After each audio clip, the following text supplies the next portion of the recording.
এখানে এটাও নেই যে মুখ্যমন্ত্রীকে ডাকা যাবে না, এ কথাও কিন্তু লেখা নেই। আমাদের আইনের চোখে সবাই সমান। আপনি 15,313 চাকরি খেয়েছেন, বিক্রি করেছেন।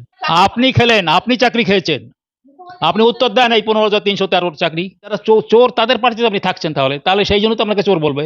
আপনি যদি চোরের পাশে থাকেন তাহলে আপনাকে কি বলা হবে? চোরকে সাহায্য করছেন আপনি। মানে যে ও মানুষ, চোরও তো মানুষ। চোরও তো মানুষ। যদি কেউ বলে একেবারে চড় খেয়ে চলে আসলো, এই হলো চলে আসলো, এই সমস্ত অবান্তর অভিষেক বন্দ্যোপাধ্যায়রা তো যার বাড়ি হচ্ছে বলছেন যে এখন তার বাড়ি না, সেখানে হাজার হাজার কোটি টাকা তার বাড়ি, ও সমস্ত কথাবার্তা বলে। বাড়ি তার কিছু নাই এখন, এই সমস্ত কথা। গাড়িও নেই। আর যে সমস্ত গাড়ি, 10টা গাড়ি তো সরকারি গাড়ি পিছনে পিছনে চলে না, অসুবিধাটা কি আছে? যা হচ্ছে যে মমতা ব্যানার্জি যা বলবে সেইটাই যদি বাইবেল হয় তাহলে তো কোনো কিছু কথাই বলা যায় না।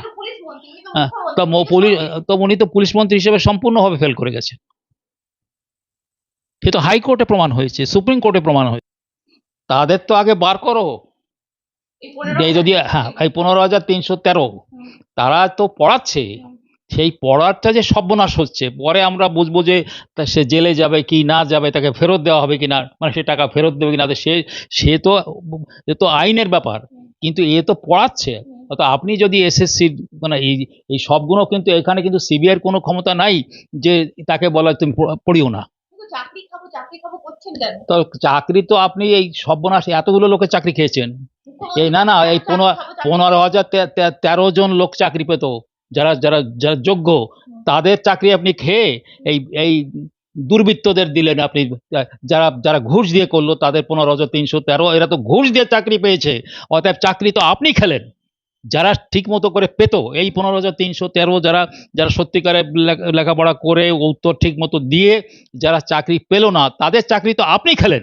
এমন শান্ত হয়ে গেছেন যে আর উপরে আর মাথা উঁচু করতে পারবেন না। মাথা উঁচু করার কোনো আর চান্স নাই।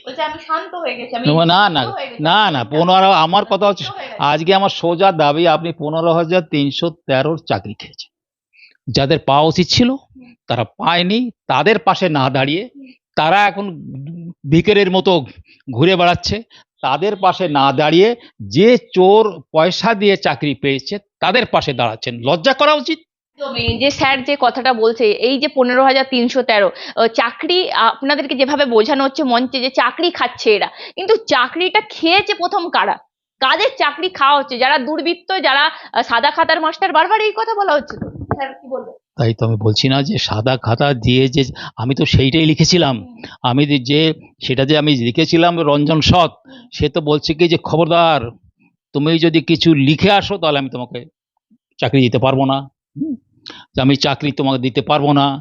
আবার কাউকে বলছে তোমাকে যেতেই হবে না, মানে পরীক্ষাই দিতে হবে না। এত বড় জালিয়াতি আপনি করেছেন, এবং জালিয়াতি সেটা সুপ্রিম কোর্ট নিজে বললেন। প্রথম দিন বললেন এটা সম্পূর্ণ জালিয়াতি, তারপরের দিন তারপরে উনি বলেন যে একেবারে পদ্ধতিগত জালিয়াতি করেছেন। এরপরে আপনি কথা বলেন দেয়ার শুড বি ইউ আর আপনি তো মানুষের কাছে দায়বদ্ধ। হয়তো আপনি জালিয়াতি করেছেন, এই কথা বলছেন না কেন? প্রথমে ওই আমাদের লোক বলে না আমি কিছু করি নাই। আমাদের চোর শাসড়রা, সে মন্ত্রী হোক আর আমলা হোক বা সাধারণ হোক, প্রথমেই বলে আমি কিছু জানি না। এই যে কথাবার্তা বলা, যদি আমার কোনো মুখ্যমন্ত্রীকে সে XYZ মুখ্যমন্ত্রী হোক, তাকে যদি কেউ তুমি বলে, আমার গায়ে লাগে কিনা? আমাদের মুখ্যমন্ত্রী যদি কেউ তুমি বলে, আজকেও উনি একটি বিশেষ লোকদের বলছেন তুমি, এ তো ঠিক না। প্রধানমন্ত্রীকে বলছেন তুই, তোর ডিপার্টমেন্ট বলছে, কয়লা তো তোর ডিপার্টমেন্ট, গরুতে বিএসএফ কারা দেখে, প্রধানমন্ত্রীকে উনি তুই বলছেন না। উনি দেখুন, উনি এই সমস্ত কথা বলেন, এইগুলো কুৎসিত কথা। এই কথার এর দামও ওনাকে ভালো করে কড়ায় গন্ডায় গুনে দিতে হবে, আজকে না হয় কাল। আমি বলে দিলাম যে সমস্ত কথাবার্তা, এই স্টিং অমুক তমুক ইত্যাদি ইত্যাদি, এর কোনো মূল্য নাই। এটা কালকে যখন ইলেকশন শেষ হয়ে যাবে, এরা সব চুপ হয়ে যাবে। আর একটা কথা বলি, যদিও এই বিষয়টা নয়, সন্দেশখালির কথাটা যখন আপনি উদ্যোগ করলেন, সন্দেশখালি ইস্যু শুধু এই রাজ্যের না, ভারতবর্ষের না, এটা গ্লোবাল, এটা পৃথিবী পৃথিবীময় ঘোরার ইস্যু, এ নিয়ে মানুষ ছাড়বে না। মানুষ যারা, সারা পৃথিবীর মানুষ যারা এই নারী জাতির মানে লজ্জার রক্ষণের যারা চিন্তা করে, রাত্রে শুয়ে শুয়ে করে, তারা অনেকের টাকা পয়সা নিজেদের শক্তি দিয়ে তারা এই আন্দোলন করে। এক্ষেত্রে দুটো বিষয় নিয়ে আমি কথা বলছি স্যার। এই যে নিয়োগ দুর্নীতি, জীবন কৃষ্ণ সাহা জামিন পেয়ে গেল সুপ্রিম কোর্টের তরফ থেকে, সিবিআই কি কোনো কাজ করছে না? সত্যি কি এরা যে সিবিআই দের সাথে সেটিং আছে? আমি বলছি কেন্দ্রীয় সরকার। না, আরেকটা কথা বলি, এই জামিন পাওয়াটা বড় বড় মানে আমি বলবো কি খুবই ঘোরালো জিনিস। কে কোন সময় জামিন পেয়ে যায়, কোন ফাঁকে কোনটা কি পায়, কি করে, এরা তো উকিলগুলো তো সেইভাবে তাদেরকে মানে তৈরি করে। এইটা ঠিক মানে বলা ঠিক হবে না যে একটা লোকের চাকরি, এরা কিন্তু সবাই বেশি দিন, যদি আরো বেশি দিন থাকলে সবাই কিন্তু আমি বলে দেবো জামিন পেয়ে যাবে। শুধু এক খালি শুধু না না না না, ওইখানে তো ভুল কথা। যে একটা লোককে যখন ট্রায়াল হয় না, তাহলে যদি হয় তাহলে তো বলবো লালু প্রসাদ যাদব 5টা কেসে তার কনভিকশন হয়ে গেছে, তো সে একটা সে কতগুলো ডাক্তার, বড় বড় ডাক্তার, তারা ভারতবর্ষ বিখ্যাত ডাক্তার, তাদের সার্টিফিকেট দিয়েছে, তিনি তো বাইরে, তিনি ঘুরে বেড়াচ্ছেন, তা সে তো বড় বড় কথা বলে, কিন্তু সে তো একেবারে, এরা তো এখনো, এদের তো কোনো সাজা এখনো হয়নি, এটা তো জুডিশিয়াল কাস্টডি, সাজা তো হবেই, কিন্তু সময় লাগবে, কিন্তু সাজা মানে এই না যে তারা বেল। ইতিমধ্যে দেখা যাচ্ছে এসএসসি নিয়ে অনেক কথা আসছে। ইতিমধ্যে সিবিআই এর তরফ থেকে অযোগ্য বলে যারা সিবিআই যে রিপোর্ট পেশ করেছে তাতে অযোগ্য যাদের মনে হচ্ছে তাদেরকে কিন্তু ডাকাডাকি শুরু হয়ে গেছে অলরেডি, তাদেরকে ডেকে জিজ্ঞাসাবাদের প্রক্রিয়া কিন্তু শুরু করেছে সিবিআই। তাহলে এই মুহূর্তে দেখা যাচ্ছে অভিষেক বন্দ্যোপাধ্যায় যেভাবে বলছেন যে সুপ্রিম কোর্টে নাকি দুগালে দুটো থাপ্পড় খেয়েছে বিরোধীরা, এইরকমই মন্তব্য তিনি করছেন যেভাবে, তাহলে কি এই যে ডাকাডাকির প্রসেস শুরু হয়েছে সেটা কি তাহলে অবান্তর এই মুহূর্তে? তো যা দেখা যাচ্ছে, এই তো মমতা বন্দ্যোপাধ্যায়কেও ডাকতে পারেন সবাই বলছেন এই মুহূর্তে, যে সুপার নিউমারি পোস্টের ক্ষেত্রে তার ভূমিকা নিয়ে সেটাও ডেকে জিজ্ঞাসাবাদ করতে পারেন, ডাক আসতেই পারে। আমার সঙ্গে রয়েছেন প্রাক্তন সিবিআই কর্তা উপেন বিশ্বাস, কথা বলবো স্যারের সাথে। স্যার, মমতা বন্দ্যোপাধ্যায়কেও ডাকা হতে পারে তাহলে? দেখুন, আগে আমাদের বিশেষ করে আমরা যদি আজকে এই গণমাধ্যমে, বিশেষ করে সোশ্যাল মিডিয়াতে, সাধারণ মানুষের একটা সুবিধা হয়েছে, টেলিভিশন আজকের বড় বড় কাগজগুলো, তারা অনেক সময় এক কাগজ একরকম লেখে, আর এক কাগজ অন্যরকম লেখে, কিন্তু এই সোশ্যাল মিডিয়ার যারা ছোটখাটো যারা পোর্টাল, তারা কিন্তু অনেকটাই আজকে তারা তারা তারা তারা সহজে জিনিসটা কাজ করছে। যেরকম আগে মানে ছোট কাগজ বলা হতো, লিটল ম্যাগাজিন, যে তারাই কিন্তু অন্যায়ের বিরুদ্ধে কথা বলতো, সেই সময় এসেছে। হয়তো আমরা যদি এই প্রক্রিয়াটা ঠিকমতো না বুঝি যে কিভাবে ডাকা হবে, কোন আইনের মাধ্যমে ডাকা হয়, তাহলে ওই রকমের কথাবার্তা একটু উল্টোপাল্টা বলা হয়। যেরকম কথা হয় কি, যে সিবিআই কি করে, আমি এই বিষয়টা আমি একটু বিশেষ করে সাধারণ যারা দর্শক তাদের উদ্দেশ্যে বলি, কারণ আপনারাই তো ভবিষ্যতে এই সমাজকে ধরে রাখবেন, যেখানে দুর্নীতি হবে আপনারাই তো সোচ্চার হবেন, কিন্তু আপনারা যদি ভালো করে না বুঝে নিতে পারেন যে কোথায় সোচ্চারটা করা দরকার, কোথায় সোচ্চারটা করা দরকার নয়।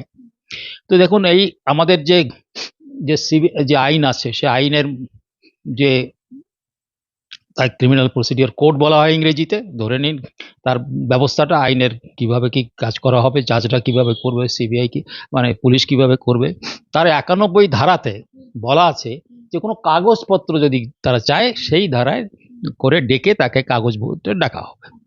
এইবার হচ্ছে 160 ধারাতে তাদেরকে পুলিশ অফিসাররা তারা যে কোনো লোককে ডাকতে পারে, কিন্তু সেইখানে একটু কথা আছে, যদি তারা কোনো মহিলা 65 বছরের, বোধহয় 65 বছর বয়স বেশি হয়, বা তার একটু মানসিক ব্যবস্থা থাকে, আর ছেলেরা যারা 12 বছরের নিচে, তাদেরকে মানে ডেকে পাঠানোর পর সেখানে তাদের বাড়িতে যেতে হবে, তাহলে সেটা ডেকে পাঠাতে হবে। সেটা হচ্ছে 160 ধারায়।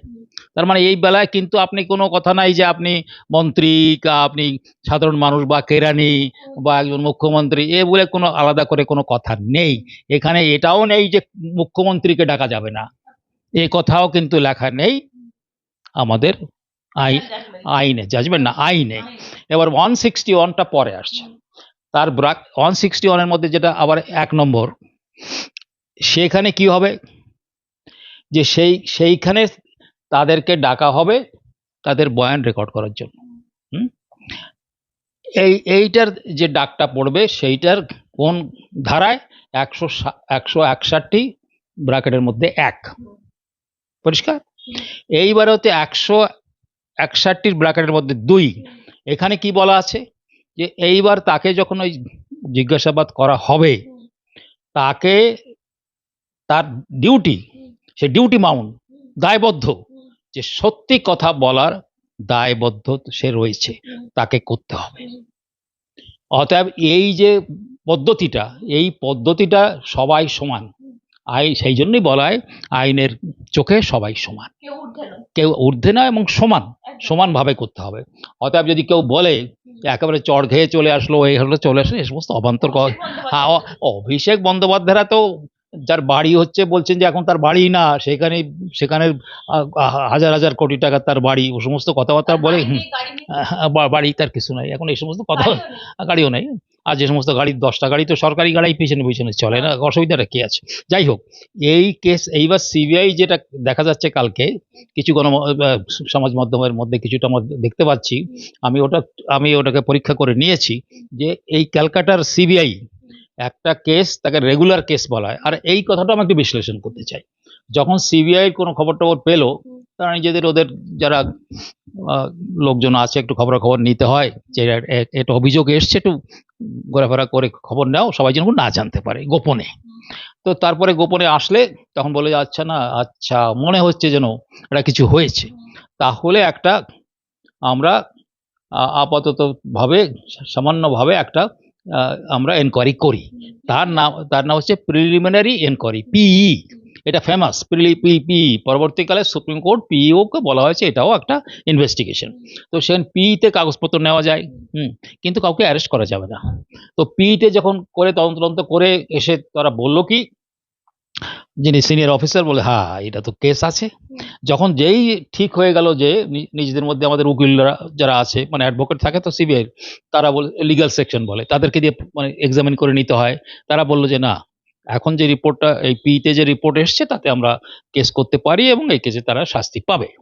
তখন তাকে বলা হয় regular case, RC, regular case RC. তো সেই আরসি এখানে কি হচ্ছে, আরসি 03 উইদিন ব্র্যাকেটে 2022 সালের একটা কেস। সেই কেসে তদন্ত করছে আমাদের এই ক্যালকাটা সিবিআই ক্যালকাটা, তার ইনচার্জ একজন অ্যাডিশনাল এসপি, তিনি এনকোয়ারি করাচ্ছেন বা করছেন এবং তারা লোকদের ডাকা আরম্ভ করছে।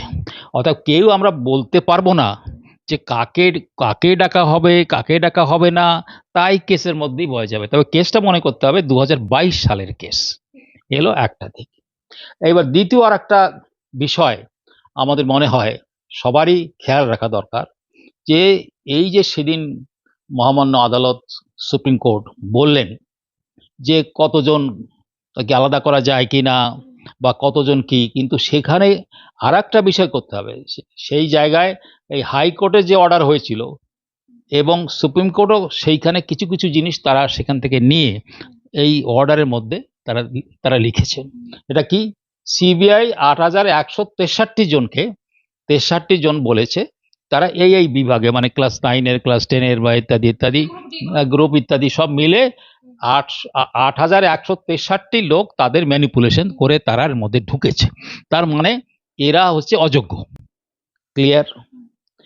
এবার এসএসসি তাদের প্রতি সবাই, অনেকে তাদের তুলোধনা সবাই আমরা করছি বটে, কিন্তু এটাও মানতে হবে তারা কিন্তু একটা টেবিল এঁকে, আপনারা জানেন যে খোপ এঁকে, বাংলায় আরো বাংলার টেবিলটাও আমি ইংরেজি ছাড়লাম,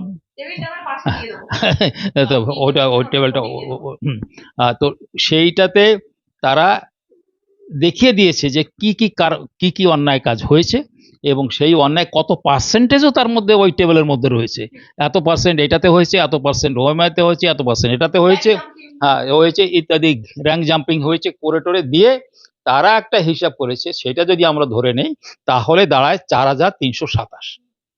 তাহলে 4327 এরাও অযোগ্য। তো তার মানে অলরেডি এসএসসি দিয়ে দিয়েছে সেটা।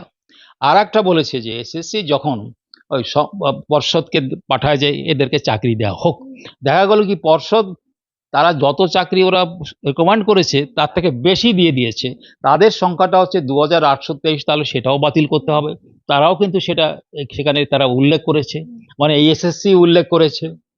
আর সুপারিয়রি পোস্টে যে ব্যাপারটা, সেটা তো এখন হাইকোর্টে এবং সুপ্রিম কোর্টে, হাইকোর্টেও এখন একটা কোর্টে বিচারাধীন রয়েছে, কিন্তু স্টে করা হয়েছে যে এখনই তুমি তাদেরকে চাকরি দিতে তুমি পারবে না, স্টে করা হয়েছে। কিন্তু সেটাও কিন্তু কম সংখ্যক না, 6861। কিন্তু একটা কিছু করতে যাচ্ছিলে, সেখানে একটা ঘোটালা করতে যাচ্ছিল, সেটাকে থামানো হয়েছে। এইবারে কথা হচ্ছে যে এই যে 15,313, এটা বাদ দিলাম আমি, এই 6861 আমি আপাতত পক্ষে বাদ দিচ্ছি। কিন্তু 15,313 লোক, এরা তো এরা তো এরা তো অন্যায় পথে চুরি করে বলা যেতে পারে, তারা কেউ কেউ টাকা দিয়ে, কেউ কেউ করে, যেভাবেই হোক তারা এই চাকরি পেয়েছে। তাদের তো সরাসরি বার করে দেওয়া দরকার প্রথম। তো সে তাদের বার করে দিলে তাদের কেস হয়ে জেল খাটুক, সেটা অন্য জিনিস, সে তো লম্বা পথ। কিন্তু স্কুলে তাদের তো থাকার কোনো অধিকার নাই। আর একটা কথা আছে, এই 15,313 জন লোক, তারা অযোগ্য লোক, তারা পড়াচ্ছে। এত বড় একটা মানে সর্বনাশ হচ্ছে আমাদের শিক্ষা ব্যবস্থা। যে আমার প্রশ্নটা হচ্ছে যে আমরা সেই কথাটা কিন্তু সুপ্রিম কোর্ট বলেছেন যে এই ঘোটালার, এই জালিয়াতির যে প্রভাব পুরো শিক্ষা ব্যবস্থার উপরে আঘাত হেনেছে। তো এখন যদি যারা আমরা আপাতত ভাবে দেখতে পাচ্ছি, এবং রেকর্ডে এবং লিখিত রেকর্ড দেওয়া হাইকোর্টে এবং সুপ্রিম কোর্টেও অর্ডারের মধ্যে তাদের নাম, তাদের সংখ্যাটা দেওয়া রয়েছে, এবং কোন কোন মানে কোনটার, সে 9-এর কি 10-এর কি কি আহ, উম, তোমার সি ডি গ্রুপের লোক, তারা সব কিছু তো সেখানে দেওয়া আছে। এবং আমি বলবো কি এসএসসি একটা একেবারে খোপ করে টেবিল করে তারা দেখিয়ে দিয়েছে। অতএব তারা তো স্ট্রেট ওয়ে বলে দিতে পারে, তোমরা এই তোমরা আর কালকে থেকে আর তুমি তুমি যেও না। তারপরে তাদের তাদের টাকা ফেরত দেওয়া হবে কি না হবে, সেটা তো আইনের ব্যাপার আছে না, সেটা অন্য জিনিস। সন্দেশখালীর মা বোনেদের খুব আরো কষ্ট আছে, তাদের পরে আরো অন্যায় অত্যাচার হবে, তাদের আরো আরো অন্যায় অত্যাচার করছে, পুলিশ ধরে নিয়ে যাবে, যেরকম আগেও তাই করেছে। এবং এই অন্যায় অত্যাচার হবে যদি মহামান্য আদালত স্ট্রিক্ট অর্ডার না দেয়, যদি ওখানে পার্মানেন্ট বিএসএফ বা সিআরপি এইরকম যদি পার্মানেন্ট ওখানে না থাকে, এবং সিবিআই যে ইনভেস্টিগেশন করছে, কোনো কিছু যদি হয় ওদের উপরে, তারা সিবিআইয়ের কাছে যে রিপোর্ট করবে, এই আদেশ না হলে আমরা আমরা মহাপাপ করব। এবং আমার বিশ্বাস এই ইলেকশনের পরে মহামান্য আদালত সেই আদেশ দেবেন, এবং গভর্নমেন্ট অফ ইন্ডিয়াকে ওখানে বিএসএফ হোক, এসএসবি হোক, যে কোনো ফোর্স ওখানে রাখা হবে, পার্মানেন্টলি রাখা হবে। বেল হতে পারে, তার অনেক কারণ আছে, তার কি কারণটা সেটা আমি ভালো করে জানি না। 13 মাস জেল খেটেছে জীবন কৃষ্ণ না, সে 13 মাস খাটুক, আরো 2 বছর, অনেক আগে 2 বছরেরও বেশি হয়ে গেছে। এই কুণালও অনেকদিন ধরে ছিল, কিন্তু কি জন্য কুণালও কিন্তু নিজের শরীর মানে হেলথ গ্রাউন্ডে কিন্তু ওর বেল হয়েছে। এই কথা বলা হয় না যে ও কিছু করে নাই, তা না। না, মুক্ত না, তুমি হেলথ গ্রাউন্ডে তোমাকে মুক্তি করা হয়েছে, মুক্তিও না, তোমাকে বেল দেওয়া হয়েছে যতদূর আমি জানি, if I am not wrong. কিন্তু এখানেও তেমনি, যে কেউ যদি হেলথ গ্রাউন্ডে হয়, বা অন্য একটা তার তার তার বাড়ির কোনো একটা ব্যাপার কিছু হতে পারে, তার পরিবারের কিছু হতে পারে, আমরা এইখানে বসে তার বিচার করতে পারবো না। তার মানে আপনি সেটিং কথাটা একদম আমি বার করে দিলাম, যে বিজেপি জলে ফেলে দিয়ে জলে ফেলে দিতে পারেন। আমি আর একটা কথা বলি, আমি মোদির সঙ্গে কোনো কাজ করিনি। এ তো আমরা অনেক সিনিয়র মানুষ, ওই যতই যাই বলি আমরা, যে ভারতবর্ষের কিছু, আমি কোনো নাম করব না, কিন্তু কিছু, সে রাজ্যেই হোক বা কেন্দ্রে হোক, কিছু মন্ত্রী আছে, তারা কিন্তু ছেড়ে কথা বলবে না।